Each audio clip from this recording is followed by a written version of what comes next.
नमस्कार। देश की तमाम फटाफट खबरों में आपका स्वागत है। खबरों के लिए आपसे निवेदन की यदि आपने हमारे चैनल को सब्सक्राइब नहीं किया है तो कृपया करके आपके अपने चैनल को सब्सक्राइब करना ना भूलें। आप सब्सक्राइब करते हैं तो हमें हिम्मत होती है सही और सच्ची खबरें आप तक पहुंचाने की। वरना मीडिया एक तरफ बलात्कारी को सम्मान हो रहा है, बलात्कारी नोट उड़ा रहा है, वहीं एक stand up comedian Kunal Kamra पर पूरे दिन भर चर्चा की है। और पूरे दिन भर चर्चा के साथ साथ जहां उसने ये स्टैंड अप कॉमेडी की थी, उस रेस्टोरेंट को या जो जगह की थी उसको भी तोड़ फोड़ कर दिया गया है, धमकियां दी जा रही है। यह है आज़ादी की अभिव्यक्ति जो लोकतंत्र का एक हिस्सा होता है, उस पर आघात है या क्या है, इस पर आप अवश्य कमेंट करें। क्या यह सही नहीं है कि क्या कहने वाले के लिए पुलिस है, न्यायालय है, कई जगह है जहां उसको न्याय मिल सकता है, अन्याय मिल सकता है, लेकिन आम आदमी को किसने ये अधिकार दिया कि वह जाके धमकी दे और इस तरह से जहां उन्होंने ये बात कही वहां जाकर तोड़ फोड़ कर दे। तो क्या है आज की बड़ी खबरें? जी हां, राहुल गांधी की भी खबर, लेकिन पहले ये सुनिए। विपक्ष के नेता राहुल गांधी की अगुवाई में आज जंतर मंतर पर इंडिया गठबंधन के छात्र संगठनों ने देश भर में बेरोजगारी के मुद्दे को लेकर प्रदर्शन किया बेरोजगारी के लेकर, प्रदर्शन किया आपके बच्चे की बेरोजगारी को लेकर। लेकिन आप मीडिया में कुणाल कामरा की ज्यादा चर्चा देखेंगे, बजाय जो आपके घर में बैठा हुआ बच्चा है वो बेरोजगार है, उसकी बेरोजगारी की बात करने के बजाय मीडिया कुणाल कामरा पर ज्यादा चर्चा कर रहा है। छात्र संगठन नेशनल एजुकेशन पॉलिसी नियुक्तियों पर यूजीसी के प्रस्तावित दिशा निर्देशों को वापस लेने और छात्र संघों को बहाल करने की मांग कर रहे हैं। राहुल गांधी ने कहा कि देश में सबसे बड़ा मुद्दा रोजगार का है और सरकार इस मुद्दे पर चुप है। राहुल बोले, हम छात्र हितों से समझौता नहीं करेंगे। उन्होंने कहा कि आरएसएस देश के एजुकेशन सिस्टम को खत्म कर रहा और आने वाले वक्त में किसी को रोजगार नहीं मिलेगा। राहुल ने कहा कि एक संगठन हिंदुस्तान के भविष्य को, एजुकेशन सिस्टम को खत्म करने में लगा है, उसका नाम आरएसएस है। सच्चाई है कि हमारा शिक्षा का सिस्टम धीरे धीरे उनके हाथों में जा रहा है। अगर सिस्टम उनके हाथों में चला जाएगा तो देश बर्बाद हो जाएगा, किसी को रोजगार नहीं मिलेगा। प्रदर्शन में national student union of India, NSUI, all India student association, student federation of India, all India student federation, Muslim student federation, Samajwadi छात्र सभा और छात्र राष्ट्रीय जनता दल शामिल है। Stand up comedian Kunal Kamra पर आज एफआईआर दर्ज होने के बाद पुलिस ने फोन पर पूछताछ की। कामरा ने कहा कि मुझे अपने गीत पर कोई पछतावा नहीं है, मैं माफी नहीं मांगूंगा। अगर कोर्ट ने कहा तो ऐसा कर सकता हूं। इससे पहले बृहन मुंबई नगर निगम की टीम ने यूनिकॉन्टिनेंटल होटल में कार्रवाई की। दरअसल हुआ ये कि रविवार को कामरा का एक वीडियो सामने आया था जिसमें वे कविता पढ़ रहे हैं। इसकी पहली लाइन, ठाणे की रिक्शा, चेहरे पे दाढ़ी, आंखों पर चश्मा, हाय। कुणाल ने इस फिल्म दिल तो पागल है के गाने की धुन पर गाया।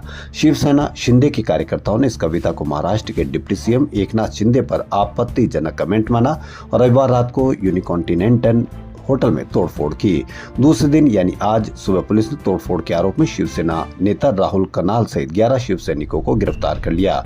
इस केस में 40 शिव सैनिकों पर एफआईआर हुई थी। हालांकि 3 घंटे के बाद सभी को जमानत मिल गई। शिव सैनिकों का दावा है कि इसी होटल में बने स्टूडियो में वह वीडियो शूट किया गया था। इससे शिवसेना के कार्यकर्ता भड़क गए थे। झारखंड सरकार राज्य में अगले वित्तीय वर्ष में जातीय सर्वेक्षण कराएगी। झारखंड के राजस्व, भूमि सुधार और परिवहन विभाग के मंत्री दीपक बिरुआ ने सोमवार को विधानसभा में जानकारी दी।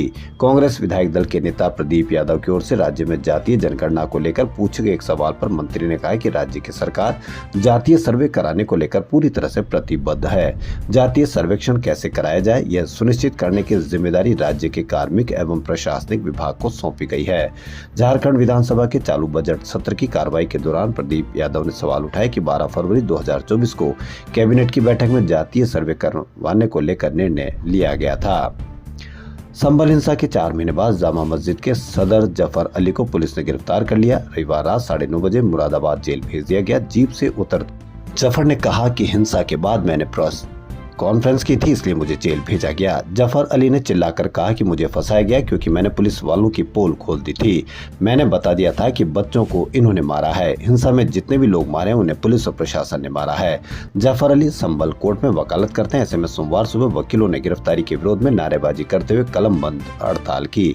एडवोकेट अब्दुल रहमान ने कहा कि जफर अली के खिलाफ पुलिस झूठी कार्रवाई कर रही है। पुलिस ने अपने प्राइवेट हथियारों से लोगों को मारा है। आज उन्हें न्यायिक आयोग के सामने लखनऊ में बयान देने थे। उसे रोकने के लिए पुलिस की ये सोची समझी साजिश है। विवादों में घिरे stand up comedian Kunal Kamra को विपक्षी दलों का भी साथ मिल गया है। जी हां, राज्यसभा सांसद जया बच्चन ने उनके खिलाफ शिवसेना के विरोध प्रदर्शन को अभिव्यक्ति की आजादी पर हमला बताया। वहीं महाराष्ट्र के पूर्व मुख्यमंत्री उद्धव ठाकरे ने भी कहा कि कुणाल कामरा ने कुछ भी गलत नहीं कहा। गौरतलब है कि कामरा ने अपने हालिया शो में एकनाथ शिंदे को लेकर एक व्यंग्यात्मक टिप्पणी की, जिसके बाद शिवसेना ने कड़ा विरोध जताया। वहीं विपक्षी दलों खासकर शिवसेना और कांग्रेस ने कामरा के समर्थन में आवाज उठाई है। सपा सांसद जया बच्चन ने कुणाल कामरा विवाद पर कहा कि बोलने की आजादी कहाँ है, कार्रवाई की आजादी तभी है जब हंगामा हो। उन्होंने आगे कहा कि आप एकनाथ शिंदे अपनी असली पार्टी छोड़कर सत्ता के लिए दूसरी पार्टी में आ गए, क्या ये बाला साहब ठाकरे का अपमान नहीं है। जी हाँ, एक खबर जहां कहीं पर भी मीडिया की आपको कोई चर्चा न कवरेज मिलेगी। वडोदरा जिले के वागुड़िया से भाजपा विधायक धर्मेंद्र सिंह वाघेला के ट्रस्ट द्वारा रविवार को सामूहिक विवाह का आयोजन किया गया था। इसी दौरान मंच पर दुष्कर्म के एक आरोपी का स्वागत करने का चौंकाने वाला मामला सामने आया है। बीजेपी कार्यकर्ता आरोपी आकाश गोहिल एक समय भाजपा विधायक का करीबी सहयोगी रह चुका है। इतना ही नहीं, उन्होंने मंच पर नोट भी उड़ाए।